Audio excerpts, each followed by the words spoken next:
we have, beginning at verse 19, have you not heard of Alat and Alusa and Manat, the third, the other? These were three pagan goddesses. These were the daughters of Allah.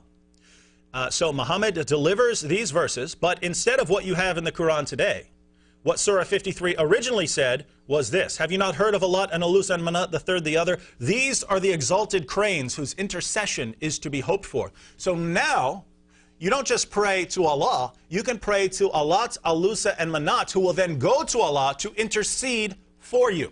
This is what Surah 53 originally said, and I hope that every time a Muslim, from now on, you open the Quran to Surah 53, you'll recognize that this passage originally promoted polytheism. Polytheism. Your Quran originally promoted polytheism. So, according to your sources, Muhammad delivered these verses to his followers. His followers bowed down in honor of the revelation. Muhammad himself bowed down in honor of the revelation, and the pagans were so overjoyed that Muhammad was finally acknowledging their pagan deities, they bowed down too. So what do we have here? Well, Muhammad delivers revelations that promote polytheism, and he delivers a revelation that doesn't come from God, because just a little later, a little after Muhammad delivered these verses, he came back and said, you know those verses that I gave you as part of the Quran? Sorry, the devil got me. The devil tricked me. And so, according to Muhammad himself, the devil tricked him into promoting polytheism and delivering a revelation that didn't come from God. Now, what were the two criteria that Moses gave that we have confirmed from the Quran, from Muhammad himself? The Torah. Moses gave two criteria. If you deliver a revelation that doesn't come from God, or if you promote polytheism, you're a false prophet, you have to die. Muhammad did both. Now, Muslims obviously don't want to accept this, even though your scholars throughout the first century of Islam agreed that Muhammad delivered the satanic verses. Muslims today want to reject this, and as time proceeds, the further we go through Islamic history, the more Muslims reject this. And it's not because of the evidence. The evidence is as solid as a rock. We don't have much better evidence for anything in Muhammad's life than we do for the satanic verses. But Muslims eventually came to believe in a doctrine called Ismat al-Anbiya, God's protection of the prophets. Now, originally in the first century, this doctrine meant that God would not allow a prophet to persist in error. He would not allow a prophet to continue in error. So a prophet might go astray, fall for a trick of Satan, deliver false revelations, but God's going to come along later and show him where he went astray. Later Muslims, in later centuries, came to believe that God's protection of the prophets applied to them all the time. God's never going to let a true prophet go astray. And so Muslims had to reject the story of the satanic verses, not based on history, not based on the facts of history, but based on their theology. So the Muslims say, yes, all of our sources say Muhammad delivered the satanic verses, but all those sources have to be wrong because God would never allow a prophet to be deceived. Now, that reasoning is horrible. What you should say, if you really believe that God would not allow his prophet to go astray, is, well, Muhammad's not a true prophet because he delivered the satanic verses, and therefore he went astray, therefore he can't be a true prophet. But that's not what Muslims said. They simply rejected all of history. But we're not going to share that horrible reasoning. We're not going to say, well, Muhammad could never go astray. We're going to say, we have our two criteria from Moses himself. We have our two criteria of a false prophet. The question for us is, how do we know that Muhammad actually delivered these verses? How do we know that some of Muhammad's enemies didn't invent this story? Well, here we have the historical method. You can't just say, hey, I don't like that about history, therefore it's not true. No, we have to approach this objectively, examining the evidence. And how do historians investigate a story like this? Well, historians have various criteria, tools that they use to examine whether a story happened. For instance, one of the criteria a historian is going to use is early sources. The earlier, the better. So the question is, do we have early sources for the satanic verses, or are these things that came long after Muhammad, centuries after the start of Islam, much later than our other sources? And what we find is that this story appears in our earliest Muslim sources. Ibn Ishaq is our earliest extant biography on Muhammad.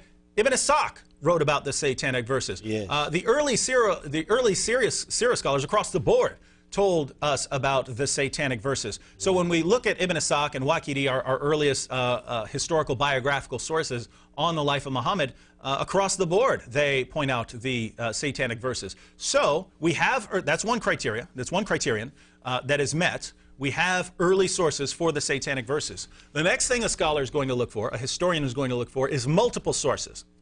And this makes sense. If you just have one source saying something, well, maybe someone made it up. But if you have a lot of sources all telling you the same thing, well, it's harder to believe that someone just made it up when so many different sources are saying the same thing. This makes sense, doesn't it? Doesn't it make sense to say you look for the earliest source because that's less likely to be embellished or to be influenced by people's theology? The earlier, the better. And doesn't it make sense to say that the more sources you have reporting something, the more probable it is to be accurate and reliable? And so how many sources are we dealing with when we talk about the Satanic verses? Are we just dealing with one or two, maybe Ibn Ishaq and Waqidi? Is that what we're dealing with? Any guesses? 5? Anyone want to say 10? 15 maybe? 20? Do I hear 25? Do I hear 30? 35 maybe? We actually have 37 sources that I know of. 37 sources that I know of reporting that Muhammad delivered the Satanic verses. Now this should really bother you because these are all Muslim sources, my friends. Produce your proof. These are all my sources. I can hear out there.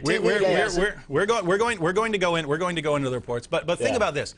Right here. I have 37 Muslim sources reporting that Muhammad delivered the Satanic verses. Now, actually, there are variations. In fact, the later you go with the sources, the more they try to change it to say, no, it was actually Satan who disguised his voice as Muhammad's voice and said it when Muhammad didn't know what was going on. Muhammad didn't realize that Satan had spoken with his voice, and he tricked everyone and so on. So that's what the later said. But the earlier you go, you find these were words that Satan tricked Muhammad into speaking because Muhammad could not tell the difference between a revelation from God and a revelation from Satan. So what do we have so far?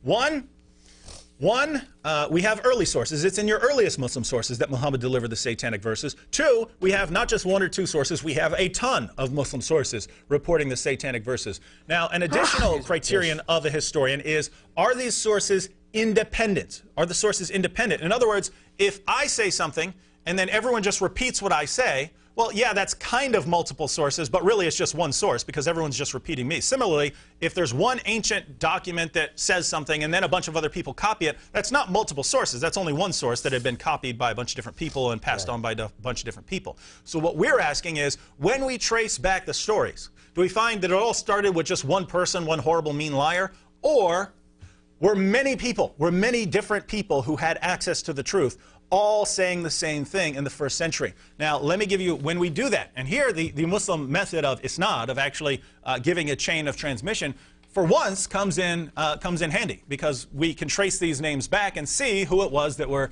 delivering these reports. So of the 37 sources that we have, here's what we have. Of the 37 sources we have for this story, 6 go back to Ka'b al-Qurazi, one of Islam's greatest early Quranic scholars. 5 of these sources can be traced back to Urwa ibn al-Zubair, who was an early Meccan scholar who's known as the founder of the study of the life of Muhammad. If you're not sure, I find that Muslims have no clue who any of these people are because they don't study their early history. But if you'd like to know who he was Aisha's nephew, Abu Bakr's grandson, and the son of Abu Bakr's daughter Asma, who was one of the first 20 converts to Islam. So this is who's reporting this. 2 of these stories go back to Abu Bakr ibn al-Raham ibn al-Harith, one of the top scholars of Islamic law during the first century. 5 go back to Abu al-Aliyah al-Basri, another of the greatest Quranic scholars of the first century. He studied the Quran with Caliph Umar, Ubay ibn Ka'b, Zayd ibn Thabit, and Ibn Abbas. If you don't know who those names are, please investigate it. Ibn Abbas is the founder of Quranic studies. Zayd ibn Thabit is the one who came up with with the Quran that you have today. Caliph Umar, you know him. Ubay ibn Ka'b is one of Muhammad's top experts on the Quran. These are the people that this man studied with, and he reported that Muhammad delivered the Satanic verses. 2 of the sources go back to al-Sudi, another early scholar who studied with Ibn Abbas. 1 comes from the tafsir of Muhammad ibn al-Sa'ib al-Kalbi, an early commentator who composed the longest tafsir that had been written up until his time. 4 reports go back to Qatada ibn Diyama, one of Islam's greatest early commentators. 1 goes back to al